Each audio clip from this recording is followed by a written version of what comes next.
106.5 WKDZ.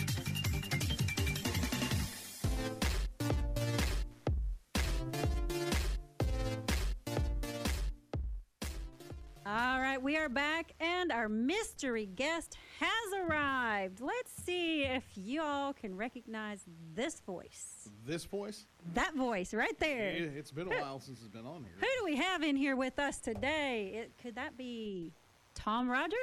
Could be. Could be. Barely. Could be. Barely. But barely. So good morning. Thank you for joining us. Hey, glad to have I'm you Misty with us Mustard. now. Yes, see, I have the lanyard. You have a lanyard? Bill already yelled at me. Like, it took me years to get a lanyard. Did it? It took me like 2 days, but I just can't remember to put it on. So, you know. That's just because Bill was, well, I wouldn't talk about that. Yeah. But yeah, good to be here. All right. What do you got for us this morning? What have I got for you? Boy, it's been a busy week. We've had regional volleyball, regional soccer going on. Caldwell County Lady Tigers got to the regional semifinals before losing the other night. Caldwell County Volleyball lost a heartbreaker to Henderson County. But there has been a really, really good story out of that. Yes, we have played that story, but please recap that for us. Talk about that story. There was a point during the Henderson County match when Caldwell County was trying to rally the other night that the officials had awarded the point to Caldwell County. Well, Caldwell County's Riley Thomas, in the midst of all the activity, celebration that was going on after the point, went to the official and said, I actually touched the ball. Right. She owned that. She owned it. So I thought that was worth doing a story on. So I did that story, posted it on yoursportsedge.com. And it took off. We used it here for WPKY. Woohoo! And it took off yesterday. And now we've seen some attention from other parts of the states. I noticed yesterday at one point the Southwestern High School in Pulaski County tweeted back a reply to that post that, they said golf is a gentleman's game, but this young lady may change volleyball into that, too. There you go. There's also been Larry Vaught, former, he still covers University of Kentucky a lot, and he reached out to us yesterday and said, how do I get in touch with Riley? And so apparently Larry is also wanting to do something with Riley and follow up to the story we had, but it turned out to be our biggest single day since we launched yoursportsedge.com yesterday, and that story was over half of it. That is amazing. And I think, hey, Bill, he's around here somewhere. I want to make sure that I don't Bill's taking a nap back there. Was it the volleyball coach that was in here yesterday? Yeah. Okay, the volleyball. He was in here yesterday, and he was telling us, and I was actually on my way out the door, so I briefly got what he was saying, but he was telling us that's not uncommon. No. For his team. And he actually said that's not the first time she had done it. Exactly. Now, it's one thing to do it in a regular season match. But it's another when your season could end. Sure. To do it then. Sure. And I thought one of the funniest tweets, and I hope her brother Bryce does not mind me telling this story on him, but he put it on Twitter, so it's okay. Well, yeah, he put it out there. It's fair game. But in response to us posting that tweet about that story, Bryce Thomas, her brother, replied, "Gee, Mom must have raised us differently." He goes, "I would have taken the point." Oh. And I laughed, but it's a neat story. But guess he owned it. One of the things Daniel talked to me about after the match in his video interview, which is posted on yoursportsedge.com, he talked about the character. Even in that situation, to have the character to say, "No, I touched the ball."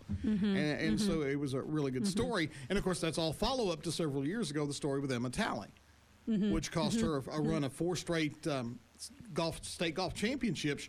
She signed a card that had a wrong score on it. Right. Her card. Right.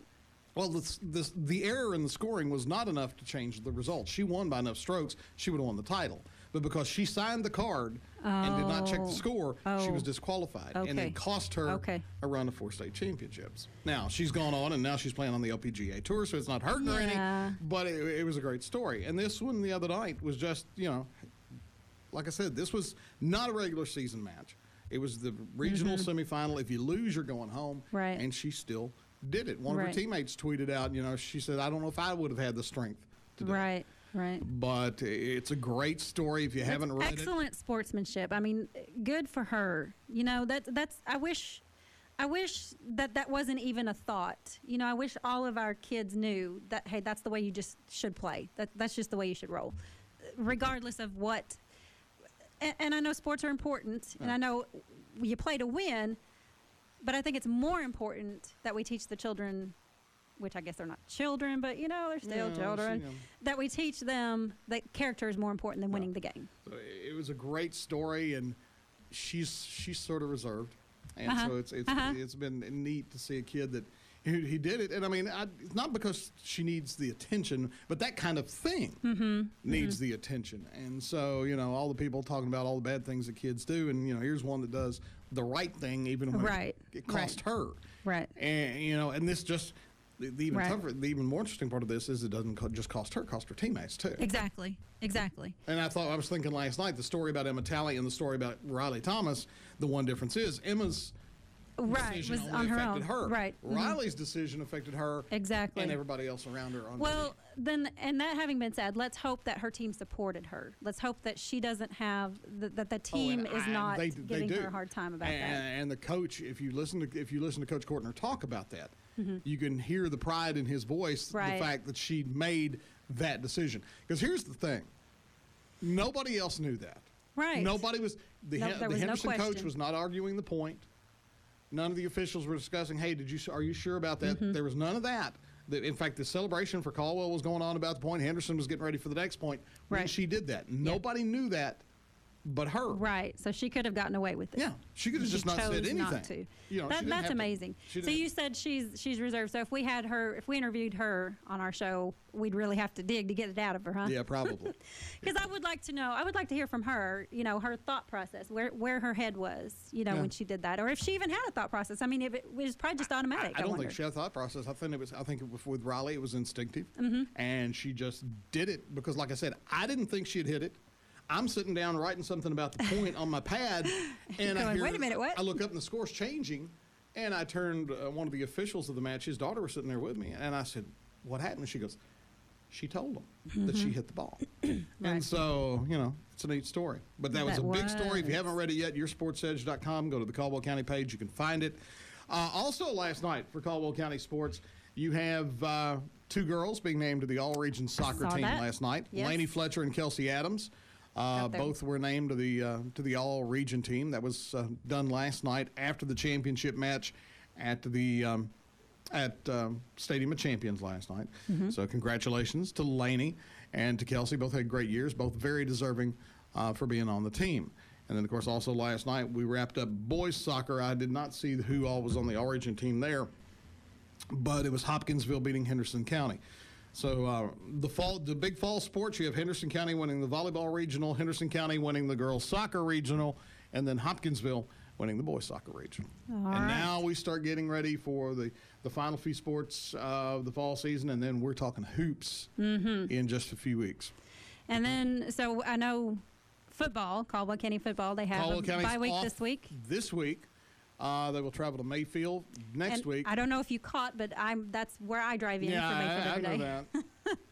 but I'm neutral. I'm Switzerland. I want them to play hard. I want them to play fair, and I want them to do their best. The thing about that game is that's a tough place to have that game because that game means nothing from the playoffs.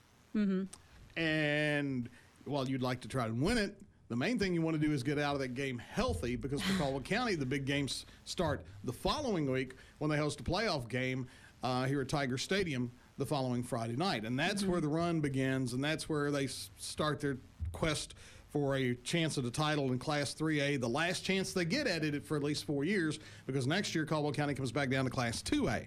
So this is their run in 3A, and every year they've gotten to the regional final. Every year they've run into Coach Mark Brown and the E-Town Panthers. And I know this is the year that they would like to get past that hurdle and maybe go a little bit further before they return down to Class 2A next year. Gotcha. So the trek to Kroger Field begins next in 2 weeks. And be an interesting run for the Caldwell County Tigers. They've got a bunch of seniors, and this is a run they need to make with this many experienced kids. And, everything you just said, I'm sure that there are a lot of people that understood all of that. But I was just like, So, yeah, okay. I don't know what that means to be in 2A and whatever's next. And I'm not. I did play sports in high school. I played softball and I played volleyball. But I was in a, crazy small town. I mean, the only sports available were softball, volleyball for the girls, and then basketball and baseball for the boys. That's all we had. So that was small. That was it. And, basically, if you tried out, you were on the team because there's just weren't enough people to, make cuts or whatever. So I do know something about the ins and outs, but as far as the all that stuff you just said, I don't. It just went over my head. And the advantage for the Caldwell County Tigers is the first 2 weeks of the playoff, they know that as long as they win it, go home. If E-Town wins through and they win through, then week 3 would have to be in E-Town. If somebody were to upset E-Town, then week 3 would be here. Otherwise, they're going to have to make the trip up the Parkway and try to beat E-Town on their home field. So that will be interesting to watch over the next couple of weeks. And again, the thing for the Tigers next week at Mayfield is come out healthy. Do not lose any of your key players in a game. While, yes, you'd like to beat Mayfield because it's Mayfield, right. Because it's Mayfield, you'd like to beat Mayfield, but the objective there for Coach Barnes and his staff is to get out of the game healthy, be ready to go the very next week into the playoffs where everything matters. Mm-hmm. And I haven't been to, actually, I've only been to one high school football game, and that was Mayfield's first game this year. That was the first time I'd ever been to a high school football game. You have been mistreated. I know. Well, I told you I didn't grow up in that. We didn't have football, so it just wasn't a thing for me. But I went there because the radio station that I work for, we carry their games. So the other radio station. So and I can't remember who they played. I wish I was sitting here trying to remember. I wish I could remember. But it was a really good game. I was like, I've been missing out. It was a really close game. And whatever team it was in the first half, really held them. And then Mayfield, of course, came out in the second half and showed them what they had. But Friday nights in this town are pretty special. Yeah. Friday nights here in this town was pretty special. I got fortunate enough. My first year here managing the old WAVJ, we won the state championship. So my first year here doing play-by-play for Caldwell County, I got to do a state title, which was really cool because I'd been to one before and done the game where Trigg County had lost. And doing one in a state championship where you win is a whole lot more sure than one where you lose. Right. Well, hey, good luck to the Caldwell Tigers, to come out. How did you put it? Come out healthy. Come out healthy. But again, I'm Switzerland. I hope both win. So, Tom, that's about all the time we have for today. But you're welcome back to our show anytime. Thank you so much for joining us.